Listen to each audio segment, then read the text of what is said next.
বন্দে মাতৰম আমাৰ ৰাষ্ট্ৰগীত আজি 150 বছৰ হ'ল ইয়াৰ ৰচনা হোৱা। মই এই মুহূৰ্তত যিগৰাকী মহান সাহিত্যিকে দেশভক্তই এই গীত ৰচনা কৰিছিল বংকিম চন্দ্ৰ চেটাৰ্জী, তেখেতক মই গভীৰ শ্ৰদ্ধাঞ্জলি জ্ঞাপন কৰিছোঁ। আৰু মাননীয় প্ৰধানমন্ত্ৰী ডাঙৰীয়াকো মই বিশেষভাৱে ধন্যবাদ জনাইছোঁ। তেখেতৰ নেতৃত্বত আজি সমগ্ৰ ভাৰতবৰ্ষতে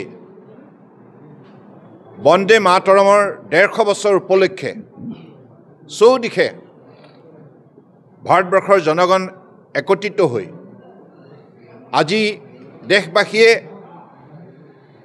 এই গীত ৰচনা কৰা বংকিম চন্দ্ৰ চেটাৰ্জীক স্মৰণ কৰিছে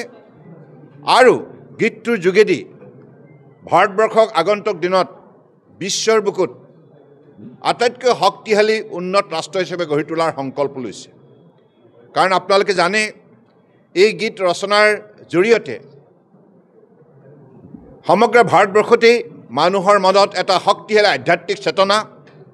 ভাৰত মাতাৰ প্ৰতি সমৰ্পিত ভাৱনাৰে প্ৰতিগৰাকী ভাৰতীয়ই নিজৰ ৰাষ্ট্ৰীয় কৰ্তব্য নিষ্ঠাৰে পালন কৰা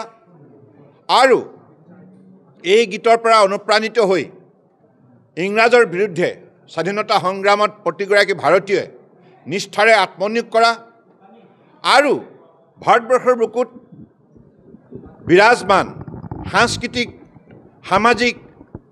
ভৌগোলিক, আধ্যাত্মিক যিমানবিলাক শক্তি, এই শক্তিবিলাকৰ সন্দৰ্ভত মানুহে এটা সঠিক চেতনা লাভ কৰা। কাৰণ বন্দে মাতৰম গীতত সকলোবিলাক কথা উল্লেখ আছে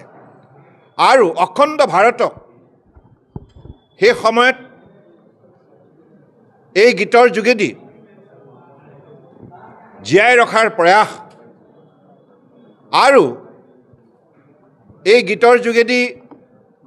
প্ৰতিজন ভাৰতীয়ই যাতে ৰাষ্ট্ৰৰ হকে, মা ভাৰতীৰ হকে সংকল্পবদ্ধ হয় তাৰ বাবে আহ্বান জনোৱা আৰু মাৰ প্ৰতি পুত্ৰ কন্যাই প্ৰকৃতাৰ্থত ভক্তিভাৱেৰে সেৱা কৰিলেহে সেইটোৱে দেশ সেৱা, প্ৰকৃত দেশ সেৱা। গতিকে এই গোটেইবিলাক বাৰ্তা লৈ ভাৰতীয় প্ৰতিগৰাকী ব্যক্তিয়ে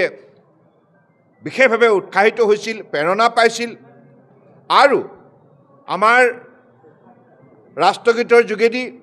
ভাৰতবৰ্ষৰ একতা, অখণ্ডতা আৰু সাৰ্বভৌমত্বৰ সন্দৰ্ভত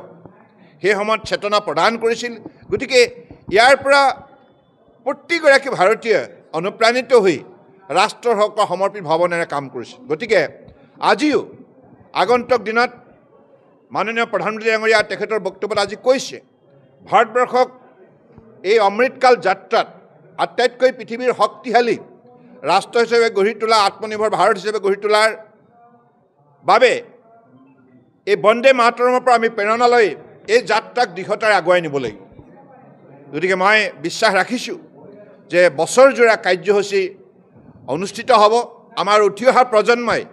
এই গীতত থকা মূল তত্ত্ববিলাক, যিটো বাৰ্তা, এই সকলোবিলাক কথা আয়ত্ব কৰিবলৈ সক্ষম হ'ব আৰু সেই ভাৱনা শক্তিৰে ভাৰতবৰ্ষৰ প্ৰতি সমৰ্পণ ভাৱনাৰে তেখেতসকলে আগন্তুক দিনত ৰাষ্ট্ৰ সেৱা কামত আত্মনিয়োগ কৰিব নিস্বাৰ্থভাৱে। আমাৰ প্ৰতিগৰাকী ক্ৰীড়াবিদৰ প্ৰতি আমাৰ শ্ৰদ্ধা আছে আৰু তেখেতক লৈ আমি গৌৰৱান্বিত। নিশ্চিতভাৱে এই সন্দৰ্ভত আমাৰ যিখিনি কৰণীয় আমি ৰাজ্য চৰকাৰৰ তৰফৰ পৰা আমি নিশ্চিতভাৱে কৰা হ'ব। কাৰণ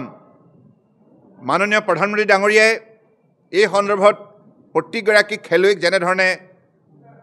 অভিনন্দন জনাইছে আৰু তেখেতে যোৱা 11 বছৰে ক্ৰীড়া ক্ষেত্ৰখনক শক্তিশালী কৰাৰ বাবে যিখিনি তেখেতে বলিষ্ঠ পদক্ষেপ লৈছে, গতিকে মই ভাবোঁ যে আমাৰ বৰ্তমান সময়ত গোটেই ভাৰতবৰ্ষতেই ক্ৰীড়া জগতখনৰ সন্দৰ্ভত ৰাইজৰ যিখিনি দায়িত্ব আছে, এই সন্দৰ্ভতো মাননীয় প্ৰধানমন্ত্ৰী ডাঙৰীয়াই যোৱা 11 বছৰে যিখিনি দৃষ্টান্তমূলক পদক্ষেপ গ্ৰহণ কৰিছে তাৰ ফলত আজি ক্ৰীড়াবিদসকলেও উৎসাহিত হৈছে আৰু এই ক্ষেত্ৰত আমাৰ প্ৰতিগৰাকী খেলুৱৈৰ প্ৰতি সমদৃষ্টি ৰাখি সকলোৰ প্ৰতি আমি শ্ৰদ্ধা জনাই আমাৰ যিখিনি কৰণীয় আৰু আমাৰ উৎসাহ জনোৱাৰ যিখিনি দায়িত্ব সেইখিনি আমি সদায় পালন কৰি যাম ইয়াত কেতিয়াও কৃপণালি কৰা নহয়